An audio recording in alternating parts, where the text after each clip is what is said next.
നിരപരാധിയായി വിധിച്ചു. കൽമഷം കലരാത്ത കർത്താവിനെ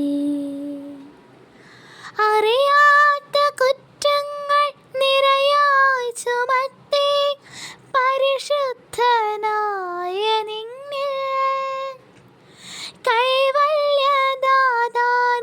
കാരുണ്യം കൈക്കൊണ്ടു കഥനത്തിലാഴ്ത്തി നിന്നെ അവസാന വിധിയിൽ നീ അലിവാർന്നു ഞങ്ങൾക്കായി അരുളേണമേ നാഗഭാഗ്യം. അവസാന വിധിയിൽ നീ അലിവാർന്നു ഞങ്ങൾക്കായി അരുളേണമേ നാഗഭാഗ്യം.